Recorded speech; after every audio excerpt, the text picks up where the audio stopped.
So good evening. Last class में बेटा हमने टू ब्लॉक सिस्टम देखा था। आज हम बात करेंगे उस पर बेस्ड एक क्वेश्चन की एप्लीकेशन पार्ट, और अब आपको यह समझ में आएगा कि कितनी क्विकली ये हो सकता है क्वेश्चन। ठीक है, तो क्वेश्चन में 2 kg block 4 kg block smooth surface पे रखे हुए हैं, दोनों के बीच कोफिशिएंट ऑफ फ्रिक्शन 0.2 गिवन है। 12 न्यूटन का फोर्स आपको लगाना है, एक बार अपर ब्लॉक पे एक बार लोअर ब्लॉक पे। फाइन, तो स्टार्ट करते हैं केस 1। फर्स्ट केस ले रहे हैं और इस पे हमें फोर्स लगाना है अपर ब्लॉक पे। तो फोर्स अपर ब्लॉक पे लगा के दिखा दीजिए एफ इस तरह से। फाइन, अब सोचिए क्या होगा। लोअर ब्लॉक को कौन मूव कराएगा? फ्रिक्शन। इस ब्लॉक को फ्रिक्शन मूव कराएगा। कंडीशन क्या थी? हमें अज्यूम करना था दोनों को सेम एक्सेलरेशन से ये मूव कर रहे हैं, और एक चीज जिसको फ्रिक्शन मूव करा रहा है उसके लिए हमें एफ एस मैक्स और फिर ए मैक्स कैलकुलेट करना। याद आया? तो एफ एस मैक्स इस केस में कितना आया था? Mu m1g। m1 था अपर ब्लॉक, तो यहां पर हम सीधे सीधे कैलकुलेट कर सकते हैं 0.2 इंटू m1 की वैल्यू 2 इंटू जी की वैल्यू 10। कितना आ गया? ओके, आपने कहा 4 आ गया। बिल्कुल 4 न्यूटन होगा, 4 न्यूटन है। ए मैक्स कितना आ जाएगा? 4/4 that is 1 metre per second square. इसका मतलब क्या हुआ? आपका जो लोअर ब्लॉक है उसका acceleration 1 metre per second square से ज्यादा हो ही नहीं सकता। अगर उससे ज्यादा है तो स्लिपिंग स्टार्ट हो जाएगी। अब सेकंड पॉइंट था हमारा ए कंबाइंड कैलकुलेट करना। ए कंबाइंड कैसे कैलकुलेट करना था? दोनों बॉडीज को सेम एज्यूम करके। तो ए कंबाइंड आपका आ जाएगा, जो आपने फोर्स लगाया है 12 न्यूटन डिवाइडेड बाय 6, तो ये आपका 2 मीटर पर सेकेंड स्क्वायर का आपका एक्सेलरेशन आ गया ए कंबाइंड। और यहीं से आपको दिख गया कि it is greater than 1 metre per second square, इस एक्सेलरेशन से ज्यादा है। That means A1 not equal to A2। इसका मतलब यहां पर स्लिपिंग होने लग गई है।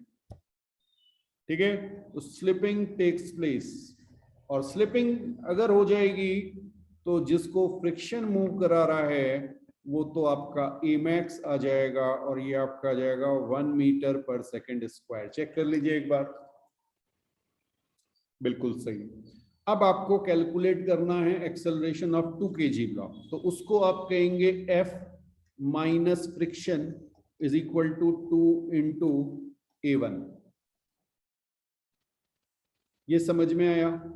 F आपका था 12, फ्रिक्शन आपका मैक्सिमम लग चुका होगा क्योंकि स्लिपिंग हो रही है। मैक्सिमम फ्रिक्शन कितना आया था? 4, that is equal to 2A1। Check कीजिए जरा, यहां से आपका A1 की वैल्यू आ गई 8/2 that is 4 metre per second square. क्या सबकी ये आ रही है? अगर आपने 12 न्यूटन का फोर्स अपर ब्लॉक पे लगाया तो आपके acceleration 1 metre per second square lower block का, और अपर ब्लॉक का 4 मीटर पर सेकेंड स्क्वायर होगा। और क्योंकि दोनों के एक्सेलरेशन डिफरेंट हैं इसलिए इनके बीच स्लिपिंग होगी।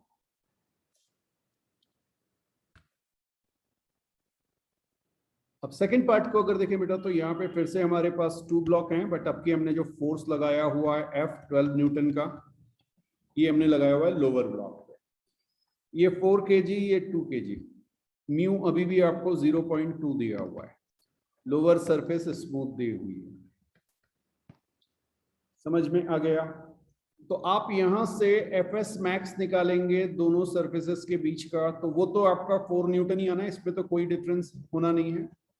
लेकिन अब जब आप बात करेंगे ए मैक्स की, तो ये ए मैक्स किसके लिए है? अपर ब्लॉक के लिए, बिकॉज अब अपर ब्लॉक को कौन मूव करा रहा है? फ्रिक्शन। तो ए मैक्स आपका आ जाएगा 4/2 that is 2 metre per second square. कितनों को ये बात समझ में आई? दो अलग अलग केस जब फोर्स अपर ब्लॉक पे है और लोअर ब्लॉक पे। फाइन। अच्छा, एक चीज का ध्यान रखिएगा, मैं 4 kg को भी ऊपर दे सकता था, क्वेश्चन में कुछ भी आ सकता है, आपका मेथड ये रहेगा ठीक है। हाँ, अगर हैवी ब्लॉक ऊपर है और लाइटर ब्लॉक नीचे है तो उससे कोई फर्क नहीं पड़ना, मेथड बिल्कुल सेम रहेगा। तो आपने ए मैक्स कैलकुलेट कर लिया, अब हम कैलकुलेट करेंगे ए कंबाइन। ए कंबाइन कितना आ गया बेटा? 12/6 that is 2 metre per second square. और अब अगर आप देखें तो ये तो 2 मीटर पर सेकेंड स्क्वायर के बराबर ही आ गया ए मैक्स के। इसका मतलब क्रिटिकल कंडीशन जरूर आई, बट हम ये अज्यूम करेंगे कि अभी कोई स्लिपिंग नहीं हो रही है। तो आप चाहें तो इसमें लिख दीजिए नो स्लिपिंग, ठीक है। ब्रैकेट में यहाँ पे हम मेंशन कर देते हैं कि भाई ये क्रिटिकल कंडीशन है, फूंक मार दी तो स्लिपिंग हो जाएगी। Fine, okay. और आपको पता है जब स्लिपिंग नहीं हो रही होती है तो A1 is equal to A2 is equal to A combined हो जाता है और आपका आंसर आ जाएगा 2 मीटर पर सेकेंड स्क्वायर, ठीक है। और फ्रिक्शन, फ्रिक्शन कितना? फ्रिक्शन की वैल्यू आ जाएगी 4 न्यूटन M1A1। फ्रिक्शन की वैल्यू M1A1, जो ब्लॉक फ्रिक्शन मूव करा रहा है उसका मास और एक्सेलरेशन को मल्टीप्लाई कर दीजिए। तो इस तरह से आप इन क्वेश्चंस को सॉल्व कर सकते हैं इजीली। एक एग्जांपल और देख रहे हैं बेटा, आपको दो ब्लॉक दिए गए हैं, एक ब्लॉक स्मॉल m है, एक कैपिटल M है, और कोफिशिएंट ऑफ फ्रिक्शन आपको म्यू दिया गया है, ठीक। क्वेश्चन है find the maximum value of small m। Okay, लिखने की जरूरत नहीं है। so that system remains in rest। Question समझ में आया? पहले क्या होगा, मान लीजिए आपने 10 ग्राम का रखा और वो अपर ब्लॉक जो है वो आपका 1 kg 2 kg कुछ है, तो हल्का अगर होगा तो वो मूव नहीं कर रहा होगा, फिर आपको धीरे धीरे इंक्रीज करना है और m की उस मैक्सिमम वैल्यू पे जाना है। अब हर एक को तो अलग अलग करके नहीं कैलकुलेट करेंगे, एक स्टैंडर्ड प्रोसीजर होगा। तो क्रिटिकल कंडीशन ले लेंगे, अल्टीमेटली है ये कि क्रिटिकल कंडीशन ले लेंगे, ठीक है। और क्रिटिकल कंडीशन में कौन सी कंडीशन लेनी है? जब वो मूव नहीं कर रहा है, तो आप कहेंगे a इज इक्वल टू 0, ना तो ये मूव कर रहा है और ना ये a is equal to 0 move कर रहा है, बट आपने क्या ले लिए? Critical condition. क्रिटिकल कंडीशन का मतलब आपका जो फ्रिक्शन फोर्स है, क्रिटिकल कंडीशन का मतलब फ्रिक्शन फोर्स जो है वो Fs मैक्स के बराबर हो चुका है। बात समझ में आई? बस अब इसका फ्री बॉडी डायग्राम बनाना है। तो पहला काम क्या करना है, जहां भी रोप दिखे टाइट सिचुएशन में उसको टेंशन दे दीजिए। चलिए, फर्स्ट ब्लॉक का free body diagram, first block मतलब स्मॉल m का। पहला फोर्स mg, दूसरा फोर्स टेंशन और एक्सेलरेशन 0। ये बात समझ में आई? क्योंकि मैंने आपसे पूछा है कि सिस्टम मूव ना करे, सिस्टम रिमेन्स इन रेस्ट और रिमेन्स एट रेस्ट, ठीक है। ओके, तो यहां से क्या आ जाएगा? mg minus T is equal to 0। तो एक इक्वेशन आपकी हो गई mg is equal to T, ये आपकी फर्स्ट इक्वेशन आ गई। यस,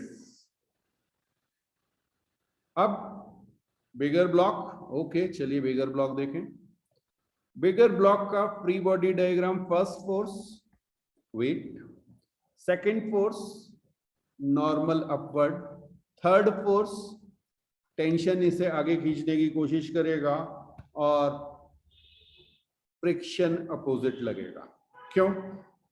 अब ये आपको समझ में आना चाहिए बेटा। आप दो पॉइंट बनाइए, एक अपर ब्लॉक पे और एक सरफेस पे, और देखिए स्मूथ सरफेस होती तो ये किधर जाता है? ये फॉरवर्ड डायरेक्शन में जा रहा है, इसलिए फ्रिक्शन बैकवर्ड लग रहा है। क्रिटिकल कंडीशन हमने ली थी, इसलिए हमें पता है कि हमारे फ्रिक्शन की वैल्यू कितनी हो गई होगी? Fs max. यहां से बेटा n minus M G is equal to 0 आएगा। यहां से आप लिख सकते हैं, सॉरी कैपिटल M है, n is equal to capital M G ऐसे लिखेंगे, और Fs मैक्स की वैल्यू आप निकाल लेंगे। ये कितनी आएगी? म्यू n, या आप इसे लिख सकते हैं म्यू एम जी। किसी तरह का कोई डाउट बेटा? Very good. तो अब यहां पे आप देखेंगे T minus F R is equal to 0, ये सेकंड इक्वेशन बनेगी। हाँ जी, नेट फोर्स कितना, दो फोर्सेस लग रहे हैं T और एफ आर, तो T पॉजिटिव लग रहा है, एफ आर माइनस में है, T minus F R is equal to 0। ठीक है, वेरी गुड। अब यहाँ पे T is equal to F R की वैल्यू म्यू एम जी रख दूं। ये बेटा मैंने कहा सेकंड इक्वेशन बन गया। और फर्स्ट इक्वेशन क्या थी जरा देखिए, T is equal to small M G. अब ये दोनों बराबर है तो यार इक्वेट कर दो, M G is equal to mu M G, और यहां से स्मॉल एम की वैल्यू आ गई म्यू एम।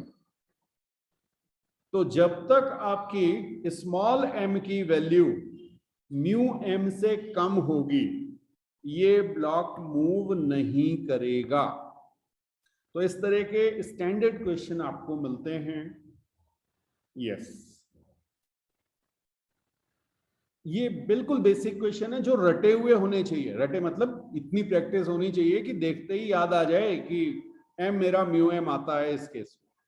और इनका एप्लीकेशन कैसे होगा वो नेक्स्ट क्वेश्चन में दिखाता हूं। नेक्स्ट एग्जांपल आपके पास है, आपके एक टेबल दी गई है बेटा। ये जो शेडेड आपको दिख रही है, ये एक टेबल है, टी शेप की टेबल आपको दिख रही है। फाइन। इस टेबल के एच पे एक आपने चेन ली हुई है, ब्लू कलर से जो दिखाई गई है वो आपको चेन दी गई है, मास m and length l। Fine. आपको बताना है कि l बाय n लेंथ अगर इसकी हमने हैंग कर दी, ठीक, सो l बाय n की मैक्सिमम वैल्यू क्या हो, l बाय n की maximum value, so that chain remains at rest, chain remains at rest। और आपको जो कोफिशिएंट ऑफ फ्रिक्शन दिया गया है बिटवीन चेन एंड टेबल, वो म्यू गिवन है। ठीक, हाँ, अब बहुत ध्यान से देखिए, जो हमने अभी किया था बिल्कुल उसी तरह का है, बस आपको यहां पर इसको एज्यूम कैसे करना है कि एक ब्लॉक ऊपर रखा हुआ है और एक ब्लॉक हैंग कर रहा है। तो जो हैंग कर रहा है उसका मास क्या होना चाहिए इसमें? हाँ देखिए, यूनिटरी मेथड है, एल लेंथ का मास कैपिटल एम है, तो एल बाय एन लेंथ का मास एम बाय एन होगा। ये सबको समझ में आया? तो ये आपका m बाय एन होगा। Is it clear? देखिए, मैंने क्वेश्चन ऐसे बनाया, वहां पे कुछ भी बनाया जा सकता है, वो 1/3 हो सकता है, वो कुछ n की वैल्यू दे सकते हैं, फिर म्यू पूछ सकते हैं, अलग अलग ढंग से क्वेश्चन पूछा जा सकता है। ओके, अच्छा ये कितना हो जाएगा, m minus M by N, ये हो जाएगा। ठीक है, कुछ समझ में आया? और यहां आपको म्यू गिवन है, ये है आपका स्मॉल m। ठीक, कंडीशन क्या थी, रेस्ट पे रहने की कंडीशन क्या थी, m is equal to mu, मैं m डैश लिख रहा हूं क्योंकि ये आपका m डैश है। बात समझ में आई? बस इस वैल्यू को यहां पे रख दीजिए, m by n is equal to mu m minus M by n. क्यों मैंने कहा आपसे कि वो चीज याद होनी चाहिए बेटा, इस टाइप की सिचुएशन जब आती हैं तो ये क्वेश्चन एक लाइन में सॉल्व हो रहे हो। बात समझ में आई? यहां से आप देखेंगे 1 by n is equal to mu 1 minus 1 by n, m cancel हो जाएगा, एम कैंसिल हो जाएगा। ठीक है, ओके। अब आपको म्यू, मान लीजिए म्यू पूछा गया है या एन पूछा गया, जो भी पूछा गया वो आप बता सकते हैं। तो म्यू की वैल्यू आ गई 1 by n divided by 1 minus 1 by n. इस फॉर्मूले को याद रख लीजिए, हो सकता है ये क्वेश्चन सीधे सीधे मिल जाए। आया समझ? नहीं, मैं ये नहीं कह रहा हूं इतने क्वेश्चन नहीं याद हो सकते, बट आपको इस टाइप के क्वेश्चंस की इतनी प्रैक्टिस होनी चाहिए कि आपको बहुत ज्यादा टाइम ना लगे। हाँ, स्टूडेंट्स को ये याद रहता है, प्रैक्टिस आपको थोड़ी सी करनी पड़ेगी। जो पुराने स्टूडेंट थे, मतलब उनसे बाद में जब हम उनको रिवीजन करा रहे होते तो वो ये आंसर फटाफट दे रहे होते थे कि सर ऐसा होगा। हाँ जी, ठीक है। तो बिल्कुल आप यहां से अगर सॉल्व करेंगे तो म्यू की वैल्यू क्या आएगी? 1/n-1। चेक कर लो, 1/n-1 ये आ रही है। चलिए, हाँ, अगर म्यू पूछा गया n के टर्म्स में तो इस तरह से हो जाएगा।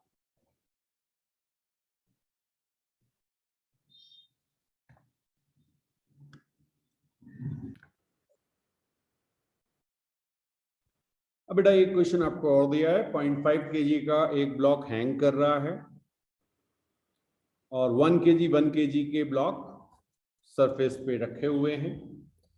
म्यू की वैल्यू 0.2 दी गई है आपको, फाइन। और आपसे पूछा गया है फाइंड एक्सेलरेशन t1 t2। हाँ, ये आप t1 ले लीजिए और ये आप t2 ले लीजिए, ठीक है। पहले तो ये चेक करना कि भाई ये स्लिप किया कि नहीं किया, ठीक है। अच्छा, एक चीज फ्रिक्शन में हमेशा ध्यान रखिएगा। मान लीजिए आपने क्या किया, आपने अज्यूम कर लिया कि भाई ये मेरा ए डाउनवर्ड है। वैसे ऐसा करना नहीं चाहिए, पहले चेक कर लेना चाहिए, लेकिन इन केस जल्दीबाजी में आपने कर लिया, ठीक। तो आप क्या कहोगे, ये भी ए है और ये भी है, क्योंकि सारे के सारे कनेक्टेड है, ठीक। आपने सब कुछ सॉल्व किया और ए आपका नेगेटिव आ गया, ठीक। फ्रिक्शन में ध्यान रखिएगा कि अगर ए आपने किसी डायरेक्शन में अज्यूम किया और वो नेगेटिव आ गया तो उलटना मत। क्वेश्चन आपको फिर से पूरा सॉल्व करना पड़ेगा। ये सबसे बड़ी प्रॉब्लम है फ्रिक्शन की। क्यों? बिकॉज आपने फ्रिक्शन किधर एज्यूम किया होगा? अगर आपने एक्सेलरेशन फॉरवर्ड एज्यूम किया है तो आपने एज्यूम किया होगा कि फ्रिक्शन आपका माइनस आई कैप में लग रहा है। ये समझ में आया नहीं आया?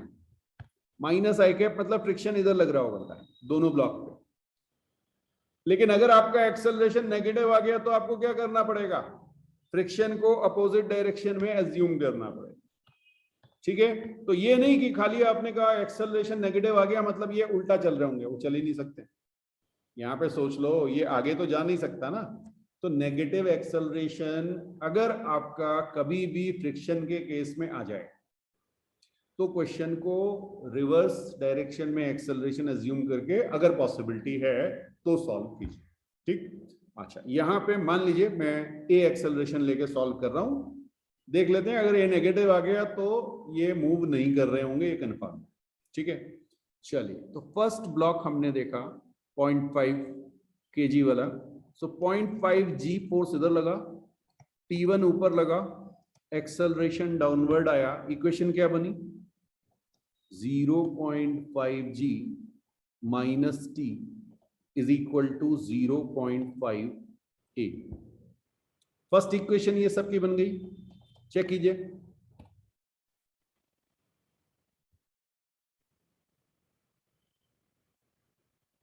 हाँ जी, वेरी गुड, वेरी गुड। अच्छा, इसको आप चाहें तो ऐसे लिख सकते हैं 5 minus T is equal to 0.5 लिख लीजिए, कोई बात नहीं, ठीक है। ये मेरी फर्स्ट इक्वेशन बन चुकी है। अच्छा, अब जरा देखें 1 kg वाले ब्लॉक। अब 1 kg वाले दो ब्लॉक हैं, तो फर्स्ट वाले को देख रहे हैं, ये हमारा टेंशन T1, इधर टेंशन T2, ये आपका 1G, इधर आपका नॉर्मल और इधर आपका फ्रिक्शन। और क्योंकि आपने अज्यूम कर लिया कि एक्सेलरेशन है, इसका मतलब फ्रिक्शन कितना हो गया होगा? Fs max. कुछ समझ आया? Fs मैक्स आ गया, बिल्कुल अच्छी बात है। इक्वेशन क्या बनी? T1 minus T2 minus Fr is equal to 1 into a, ये बनी। और Fr की वैल्यू क्या रख दें? Fr की value Fs max. Fs max की वैल्यू कितनी? म्यू इंटू 1 इंटू जी इस पर्टिकुलर केस में एन की वैल्यू 1g आ जाएगी। चेक कर लो। ओके, तो ये मैंने लिखा 0.2 वैल्यू दी हुई थी, 1 दिया हुआ था, 10 दिया हुआ था, 2 आ गई। ठीक है, ओके। तो यहां पे मैंने लिखा T1 minus T2 minus 2 is equal to 1a। ये मेरी सेकेंड इक्वेशन आई, फर्स्ट इक्वेशन ऊपर आ गई थी, ये सेकेंड आई। चलिए एक ब्लॉक और है अभी हमारे पास, यहां पर T2 1g normal friction, that's all, और साथ में एक्सेलरेशन। ठीक है, इक्वेशन क्या बनेगी? T2 minus mu into 1 into g, friction की वैल्यू मैंने डायरेक्टली लिख दी है, that is equal to 1 into a. ये बात कितनों को समझ में आई? तो T2 minus 2 is equal to 1a, ये मेरी थर्ड इक्वेशन बनी। अब मैं सारी इक्वेशंस नीचे ले आ रहा हूं। T1 minus T2 minus 2 is equal to 1a, ये सेकेंड इक्वेशन थी। और फर्स्ट इक्वेशन क्या थी? 5 minus T1 is equal to 0.58, यही बनी थी तीन इक्वेशंस। चेक कर लीजिए। अच्छा, अब इन्हें ऐड कर लो बेटा, इन सब इक्वेशन को ऐड कर लो। ऐड करने से क्या होगा? ये T2 और ये T1 कैंसिल हो गया। ठीक है, बिल्कुल, ये आपका आ गया 1 इज इक्वल टू 2.5a, और एक्सेलरेशन आपका आ गया 1/2.5, that is 0.4 metre per second square. इस तरह से आप एक्सेलरेशन कैलकुलेट कर सकते हैं। और देखिए मेरा एक्सेलरेशन पॉजिटिव आया, मेरा एक्सेलरेशन पॉजिटिव आया, तो मुझे कुछ भी चेंज करने की जरूरत नहीं है, सब कुछ मैंने सही लिया हुआ था। यस, बट आप चेक कर सकते हैं कि कितना आपका पुलिंग फोर्स है और कितना फ्रिक्शन है। ठीक, बिल्कुल, म्यू एम वाला जो मेथड मैंने आपको बताया था, यस, आप उस मेथड को अप्लाई कर सकते हैं।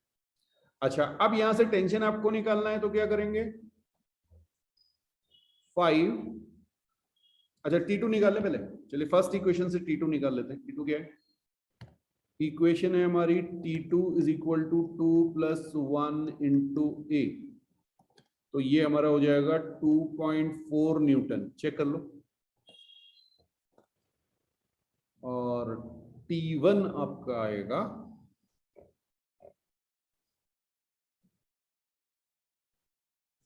चलिए देख लें, T1 is equal to 5 minus 0.5 into a, ये आ रहा है 5 इंटू 0. सॉरी इंटू नहीं है, माइनस है, 5 माइनस है 0.5 इंटू 0.4।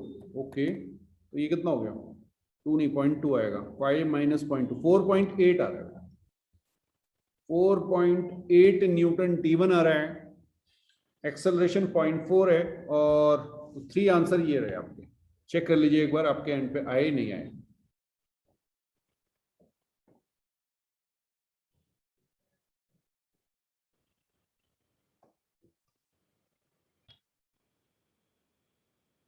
तो अब आपके पास इंक्लाइन में फ्रिक्शन का क्वेश्चन है। आपके पास एक 5 kg का ब्लॉक है, आपके पास एक 20√2 kg का ब्लॉक है। कोफिशिएंट ऑफ फ्रिक्शन आपको 0.2 दिया गया है। इंक्लाइंड आपका fix eight an angle of 45 degree. आपको बताना है व्हाट इज एक्सेलरेशन। टेंशन भी पूछा जा सकता है, बट अगर आपने एक्सेलरेशन निकाल लिया तो किसी भी इक्वेशन में पुट करके टेंशन निकाल लेंगे। ठीक, सबसे पहले इसमें सोचना आपको ये है कि ये ब्लॉक स्लिप करेगा कि नहीं करेगा, और करेगा तो किधर करेगा। हाँ, 5 kg वाला नीचे जाएगा या ऊपर जाएगा, ये आपको सोचना है। अब बेटा ये चेक करने के लिए कि 5 kg ऊपर जाएगा या नीचे जाएगा, पहले जो है जरा स्मूथ सरफेस मान लीजिए। ठीक है, अगर स्मूथ सरफेस है तो एक फोर्स तो इस डायरेक्शन में लग रहा है। ठीक, हाँ, मैं इसको डिफरेंट कलर से लिख देता हूं अभी। ये आपका 50 न्यूटन का फोर्स है, ब्लू कलर से मैं आपको दिखा रहा हूं। ठीक है, और एक फोर्स इधर लग रहा होगा, बट ग्रेविटी के तो यही कंपोनेंट है ना। नहीं, फोर्स तो और भी लग रहे होंगे, नॉर्मल भी लग रहा होगा, चिंता मत करो उसकी। ये देखो देखो देखो, ये नॉर्मल इधर लग रहा होगा, और इधर mg cos 45 डिग्री लग रहा होगा, mg cos थीटा, ठीक है। लेकिन ये जो फोर्स है ये mg sin 45 डिग्री लग रहा होगा, ऐसा हमने पहले देखा था, ठीक। ओके, अब जरा इस mg sin 40 को हम कैलकुलेट कर लेते हैं। 20√2m दिया हुआ है, g की वैल्यू 10 है, sin 45 1/√2 है। वैल्यू आपको दी ही ऐसे गई हैं कि ये √2 और √2 कैंसिल हो गया, यानी 200 न्यूटन का फोर्स इधर आ गया। ये जो आपका फोर्स है ये 200 न्यूटन का है, ठीक। अच्छा, और एक काम और करते हैं, एफएस मैक्स भी कैलकुलेट करके मुझे बता दीजिए।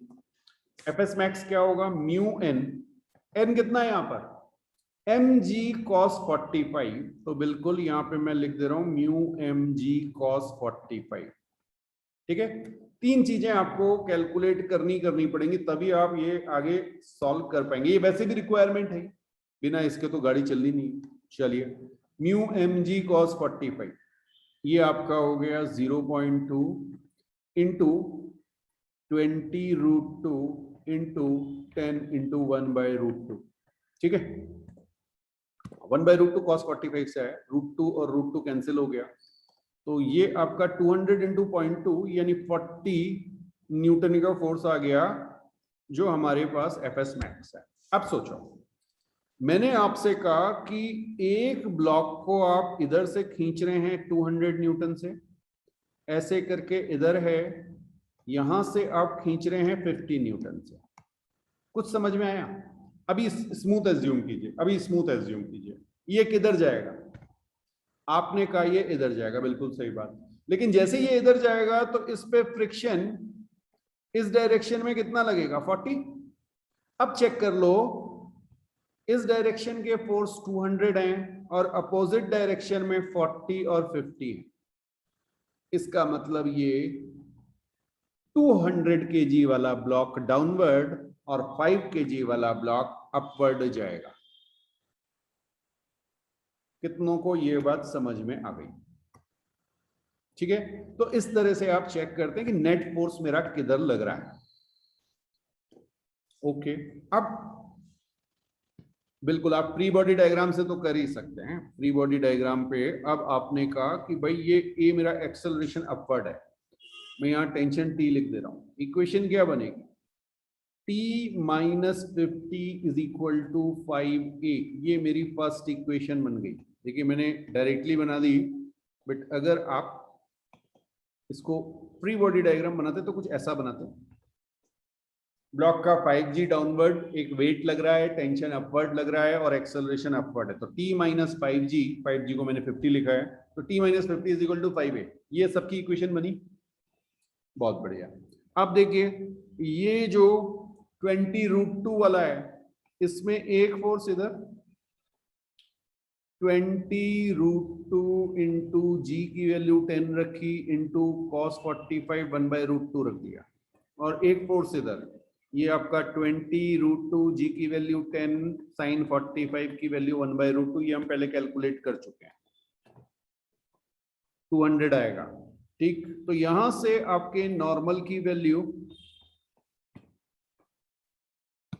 बिल्कुल नॉर्मल की वैल्यू आपकी आई 200, एफएस मैक्स की वैल्यू आपकी आई 0.2 इंटू 200 दैट इज 40, और आपकी जो इक्वेशन बनी वो क्या बनी, 200 minus 40 minus t is equal to 20√2 into 8।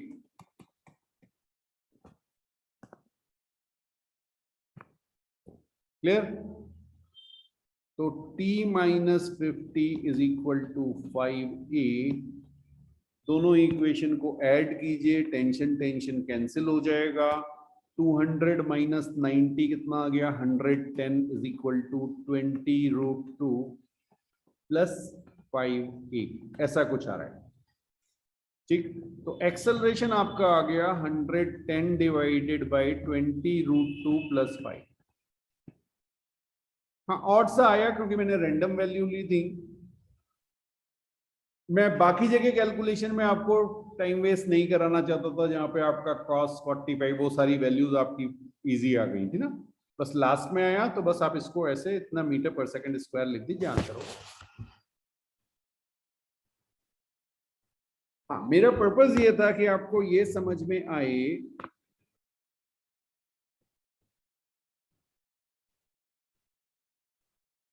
कि जो हम इक्वेशन बना रहे हैं वो अभी भी वैसे ही बन रही है। फ्री बॉडी डायग्राम हर एक ब्लॉक का बनाएंगे और उनसे इक्वेशंस जैसे फोर्स में बिना फ्रिक्शन के किया था बिल्कुल वैसे ही करना है। बस ध्यान क्या रखना है, फ्रिक्शन किधर लगेगा।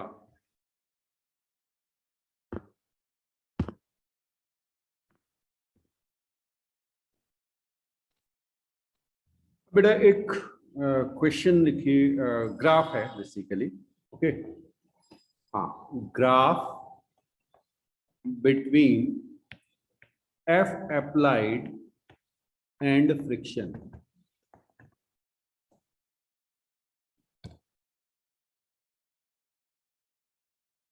और ये जो F applied है ये रहा F applied, ठीक। मैंने आपको दिया F applied starting from zero and gradually increases, ठीक है, gradually increases। हाँ जी, तो आपको पहले कोई फोर्स नहीं लगा ना, धीरे धीरे करके 1 ग्राम 2 ग्राम करके जो है आप न्यूटन कर लीजिए, कोई बात नहीं। ग्राम जब कहूं तो ग्राम फोर्स अपने आप हो जाए, केजी कहूं तो केजी फोर्स, क्योंकि फोर्स की बात हो रही है, ठीक है। और यहाँ पे आपको म्यू एस और म्यू के गिवन है, ठीक है।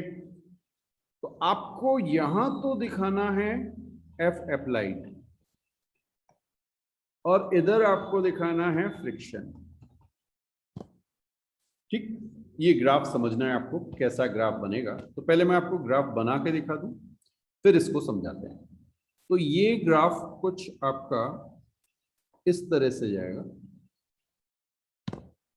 एक पीक वैल्यू पे पहुंचेगा और यहां पर ये थोड़ा सा डाउन आएगा और उसके बाद ये कांस्टेंट हो जाएगा। इस तरह का आपको ग्राफ मिलेगा बेटा, ये ध्यान रखिए, ठीक है। हाँ, अब जरा समझिए, ये जो फोर्स है आपका, ये जो F है, ये F किसके बराबर है? ये है आपका, हाँ बताइए, Fs मैक्स। इस समय जब आपने F अप्लाइड को Fs मैक्स के बराबर किया तो आपके सारे बॉन्ड ब्रेक हो गए, ठीक, यस। और ये जो पीक वैल्यू आपको दिख रही है,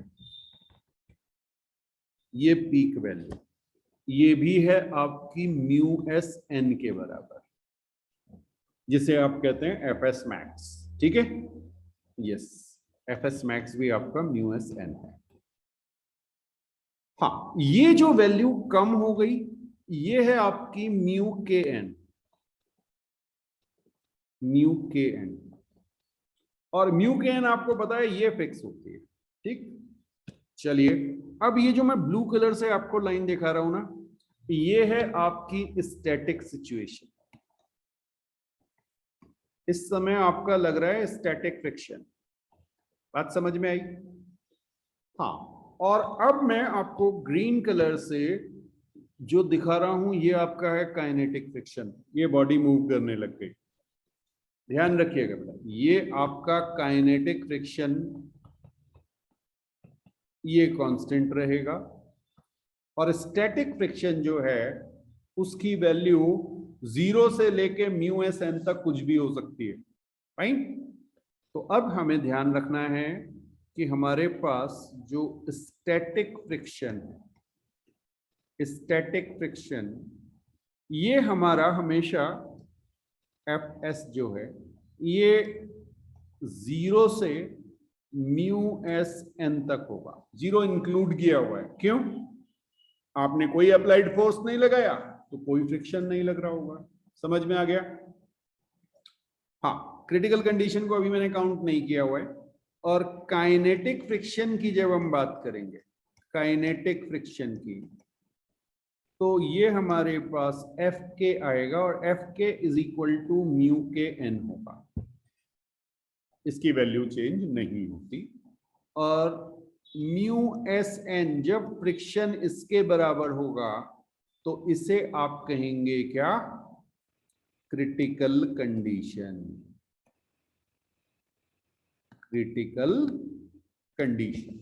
तो एक चीज का ध्यान रखिएगा कि ब्लॉक को मूव करने के लिए कम से कम एक बार उस पोजीशन पे पहुंचना पड़ेगा जहां वो क्रिटिकल कंडीशन आएगी।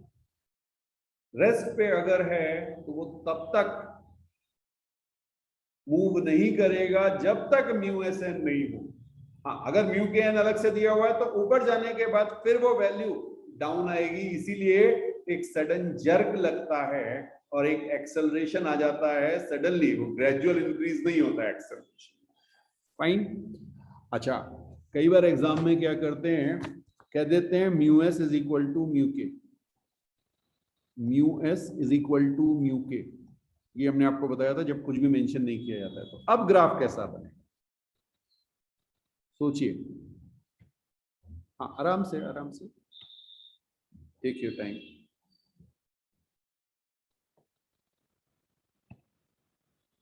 बिल्कुल ग्राफ ऐसे ही बनाना है, एफ आर और एफ अप्लाइड के बीच में। अब बेटा होगा क्या कि ये आपका ना ऐसे जा रहा होगा, या ये अपने पीक वैल्यू पे पहुंचेगा और उसके बाद ये अब कम नहीं होगा क्योंकि म्यू एस जो है वो म्यू के इक्वल है, तो यहां से ये फ्लैट हो जाएगा। बस बस, बिल्कुल सही बात। तो ये पॉइंट जो है आपका, ये आपका है mu n, that is mu s n और म्यू के एन दोनों ही कह सकते हैं आप, because mu s is equal to mu k is equal to, और ये आपका एफ अप्लाइड है। कुछ बात समझ में आई?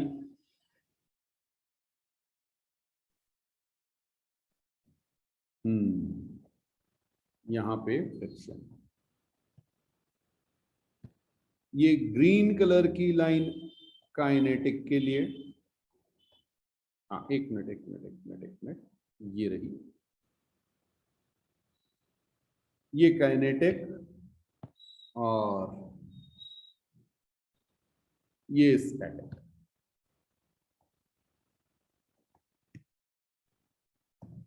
समझ में आया? तो काइनेटिक फ्रिक्शन की वैल्यू कांस्टेंट है और स्टैटिक फ्रिक्शन की वैल्यू वेरी कर सकती है।